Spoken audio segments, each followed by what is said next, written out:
sustainable farming works for the barge in New York, but Jen Elkin urges people to think about the best sustainable process for their area.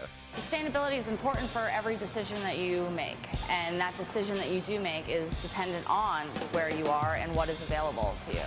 Have you ever wondered how far your food travels before it winds up on your plate? Well, if you live in one of the world's larger cities, your fresh vegetables or even pork may no longer come from a few states away, but may soon come from the 30-story building down the block. This is Columbia University professor Dixon DePalmier. DePalmier and his students have developed a concept called vertical farming that aims to grow crops and raise animals inside skyscrapers in city centers.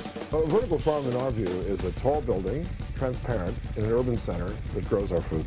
The vertical farm of the future, which is a 30-story building, would be one which grew out of a classroom project that I gave my students after we decided to farm indoors.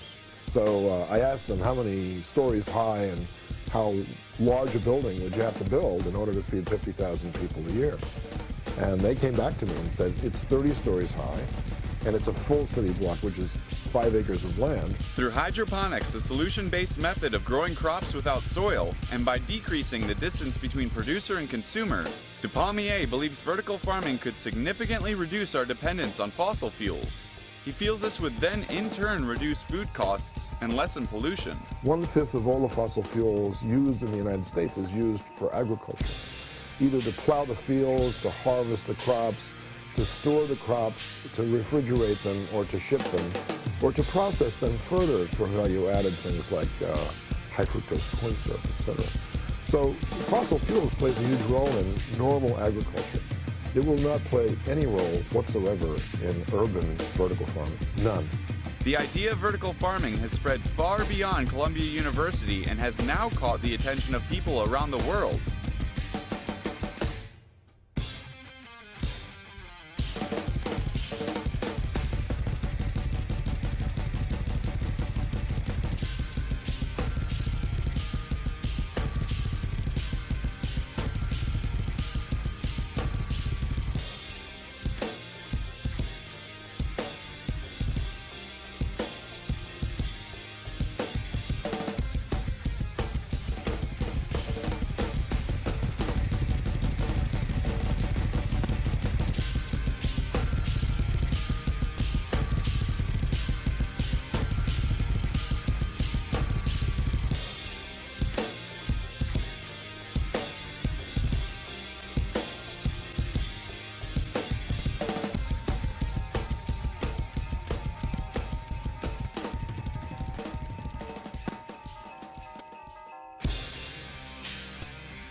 After a few failed prototypes, I finally came up with this, the Lifesaver bottle.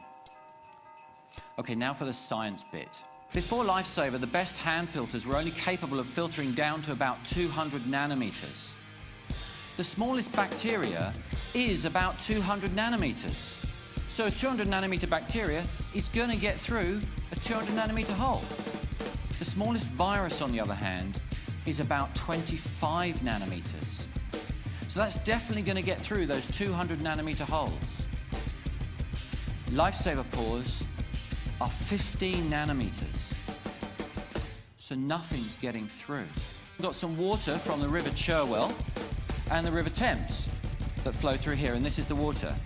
But I got to thinking, you know, if we were in the middle of a flood zone in Bangladesh, the water wouldn't look like this. So I've gone and got some stuff to add into it, and this is from my pond. Have a smell of that, Mr. Cameraman. Okay. Right, we're just going to pour that in there. Okay, we've got some runoff from a sewage plant farm, so I'm just going to put that in there. Put that in there, there we go.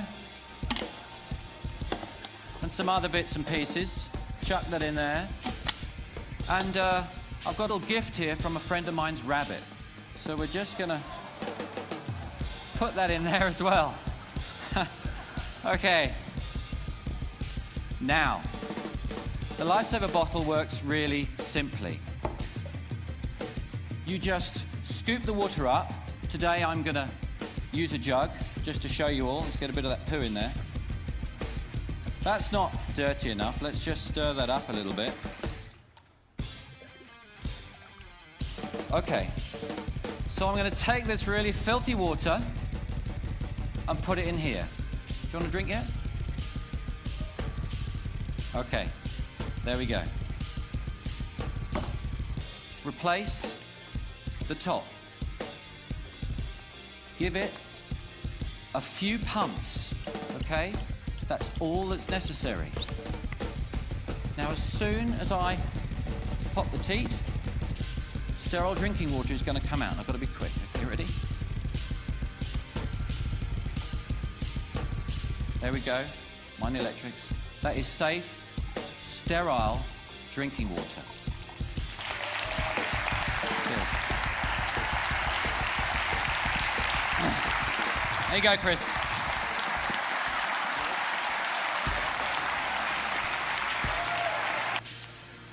Okay.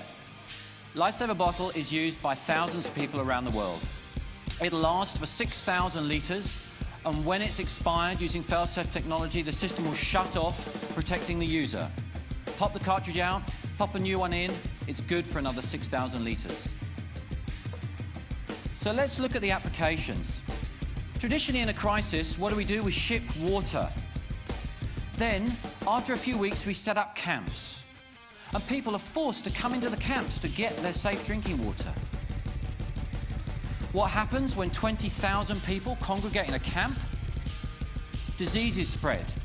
More resources are required. The problem just becomes self-perpetuating. But by thinking differently and shipping these, people can stay put. They can make their own sterile drinking water and start to get on with rebuilding their homes and their lives. Now, it doesn't require a natural disaster for this to work. Using the old thinking of national infrastructure and pipework is too expensive. When you run the numbers on the calculator, you run out of noughts. So here's the thinking different bit. Instead of shipping water and using man-made processes to do it, let's use Mother Nature. She's got a fantastic system. She picks the water up from there, desalinates it for free, transports it over there and dumps it onto the mountains, rivers and streams. And where do people live? Near water. All we've got to do is make it sterile. How do we do that? Well, we could use a Lifesaver bottle, or we could use one of these. The same technology in a jerry can. This will process 25,000 litres of water. That's good enough for a family of 4 for 3 years. And how much does it cost? About ½ a cent today to run. Thank you. So by thinking differently and processing water at the point of use, mothers and children no longer have to walk 4 hours a day to collect their water. They can get it from a source nearby. So with just $8 billion, we can hit the Millennium Goals target of halving the number of people without access to safe drinking water. To put that into context, the UK government spends about £12 billion a year on foreign aid. But why stop there? With $20 billion, everyone can have access to safe drinking water. So the 3.5 billion people that suffer every year as a result, and the 2 million kids that die every year, will live. Back home, one of Australia's most vital resources is being created out of thin air. An Adelaide company is producing limitless quantities of drinking water using nothing but the air we breathe. This rather ordinary-looking machine is turning the air we breathe into a precious resource that's fast running dry. Beautiful, tastes like water. Yeah, it's quite nice. Just like normal water. The most abundant source of water available on the planet right now is in the atmosphere. I mean, you see it fall as rain. What we do is we take that vapor that's available in the atmosphere, we condense it into drinking water, and you don't have to wait for the rain. Air is sucked in through the vents, filters purify it, moisture then condenses in this tank. It's treated with ozone and then filtered. Up to 20 litres a day is ready to drink. The larger industrial size can supply even more. That machine will make 1,000 litres of water a day. It'll supply all your water needs for your entire house. The smaller version will initially cost around $1,600, then another 16 cents for every litre of water made. By adopting this kind of technology, we could have an endless supply of water. After all, it's all around us. It's in the air that we breathe. All we've got to do is capture it. And we're looking to build bigger and bigger units. I think it could be a huge part of the solution for the problem here in Australia. The Sky Water will be available within 6 months. With current technology, those who die of hunger do not die. They are killed. That's the truth. Water is already abundant on the planet, and purifying it is just a problem of using technology, not even a problem of technology. Solutions through technology exist and could be applied starting yesterday, but the monetary system is limiting the technology to maintain the cycle of consumption.